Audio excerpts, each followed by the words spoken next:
እና ወገባችሁን ሲያማችሁ ስትጠመቁ ወገባችሁን ካመማችሁ እዛው ቦታ ላይ ስለታሰረ ባለበት ስለሚታሰር ነው። እግርም ካመማችሁ ባለበት ቦታ ላይ ነው የሚታሰረው። ሽባ ያደረገበት ቦታ ላይ ይታሰራል። ከለቀቀ በኋላ ሰውነታችሁን ይለቃል ማለት ነው። አንዲትም ልጅ አስታውሳለሁ በጣም ስለደነቀኝ ነው።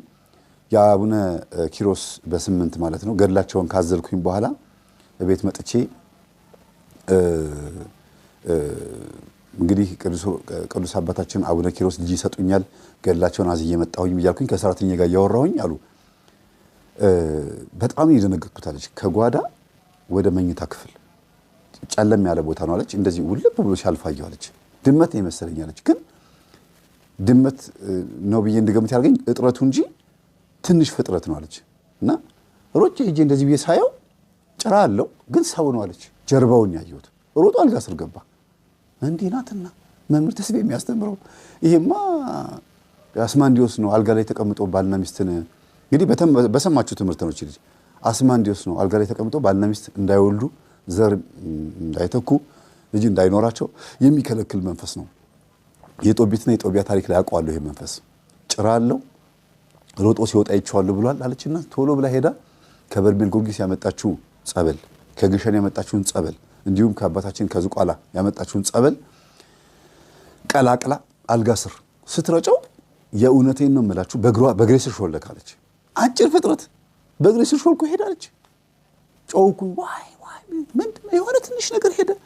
ትንሽ ነገር ሰው የሚመስል ነገር በእግሬ ስር ሄደ። ፊቱ ጨለማ ነገር ነው። ይሄንን እንግዲህ ልጅቷ ስትናገር በሚገርም መልኩ ነውና ከዛ ቴክስት ብታረግ አጣችኝ እኔና አላገኘችኝ። በኋላ ቆይቶ ነው ከ3 ወር ከ4 ወር በኋላ ካረገዘች በኋላ ነው የነገረችኝ። ኦሬዲ አርግዛለች። ይሄ መንፈስ ከሄደ በኋላ አረገዘች። እምቢ ብሏት ስንት ዓመት ሙሉ ልጅ ከልክሏት የነበረች ልጅ እንደምትወልድ ዶክተሮች ይናገራሉ፣ ግን ልጅ እምቢ ብሏታል። እንደምትወልድ ግን ይናገራሉ። እና ወገቧ ላይ ተቀምጦ ዛር ሆኖ የነበረው መንፈስ ይሄ ነበረ። በፋሎፒያን ቲዩብ በሳይንሱ ልምጣላችሁና ዘር ከወንዱ ወደ ሴቷ እንዳያልፍ የሚከለክል ወደ እንቁላሉ እንዳያልፍ ማለት ነው የሚከለክል ቦታ ላይ ወይም ደግሞ ትቦ ላይ ነው መጥቶ የተቀመጠው መንፈሱ። በኋላ ጸበል ላይ ሲጮህ ማለት ነው። እና እርጉዝ ሆና ስንት ጊዜ ደም መቷታል፣ ግን እርጉዝ ነች።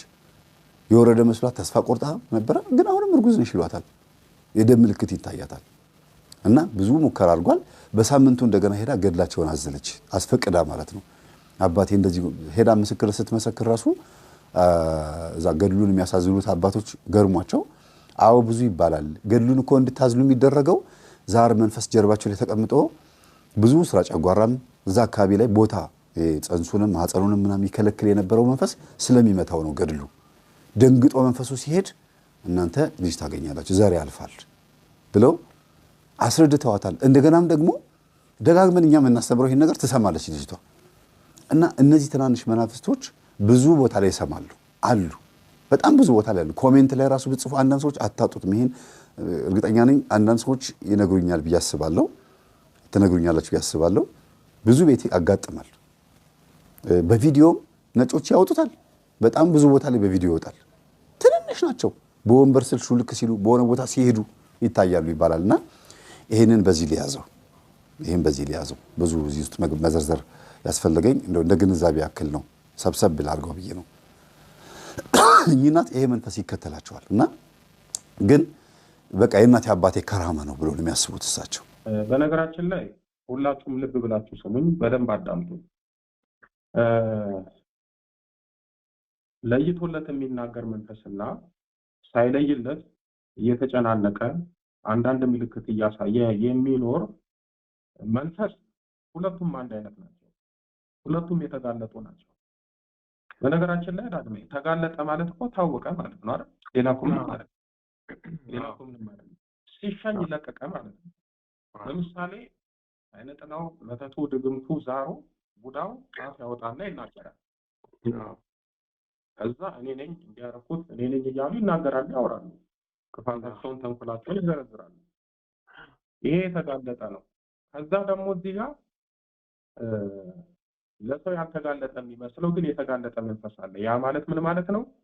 ስትጸልዩ የሚያስፋሽጋችሁ፣ ስትጸልዩ ወዳችሁን የሚነካችሁ፣ ስትጸልዩ የሚያዞራችሁ፣ የሚያጦለውላችሁ፣ የሚያስለቅሳችሁ፣ ጸሎት ላይ የሚጠንቃችሁ፣ ከዛ ደግሞ በውስጥ ሆኖ እኔ ነኝ እያለ የሚያሾካሹካችሁ ካለ ኦልሬዲ እኮ በቃ ተጋለጠ፣ ለየለት መንፈስ እንዳለ አወቃችሁ። ከዛ ምንድነው እናንተ ሲሸኝ ይለቃል፣ ስራውን ያቆማል ማለት ነው። በቃ ከሌለ ክፋትና ተንኮል የለም። እዚህ ጋር ደግሞ ሳይሸኝ በውስጥ ሆኖ ስትቀጠቅጡት፣ ስታስሩት ክፋቱን ተንኮሉን ይተዋል። ለምሳሌ የዝሙት አጋንንት በውስጥ ሆኖ 24 ሰዓት ዝሙት የሚያሳስባችሁ ያ ደርቲ ቪዲዮ የሚያሳያችሁ ከዛ ደግሞ የሚያስመኛችሁ ከሆነ ያንን መንፈስ ስትቀጠቅጡት ይሄንን ስራውን ከተው ኦልሬዲ በቃ እንደተሸኘ ቁጠሩት። ምክንያቱም በፊትም የሚያስቸግረው ክፋቱ ነው። ለምሳሌ አይነ ጥላ በውስጥ ሆኖ እንዳታገቡ እንዳትሰሩ ድላችሁን አስሮ ቁጭ ያደርጋል። ስራ ከሰራችሁ፣ ትዳር ከያዛችሁ፣ የራቃችሁ ከቀረባችሁ፣ የተዘጋው ከተከፈተላችሁ ስራውን ስላቆመ ነው ያምንብላችሁ። በፊት በህይወታችሁ የማይሆኑ ነገሮች አሁን መሆን ሲጀምሩ፣ በፊት የተበላሹት ሲስተካከሉ መንፈሱ ስራውን ሲያቆም፣ ስለዚህ እናንተ የምትጠብቁት ምንድነው? አንድ ነገር ብቻ ነው። እሱም ምንድነው? በሁለት አሊያም በአንድ መንገድ ይሸኛል። ያ ማለት ምን ማለት ነው? ሲቀጠቀጥ አፉን ይፈታል። ከዛ በኋላ ይሸኛል። አፉን ካልፈታ ግን በሁለት መልኩ ይሸኛል። የመጀመሪያው ጸበል ስትጠመቁ ብን ብሎ ይጠፋል።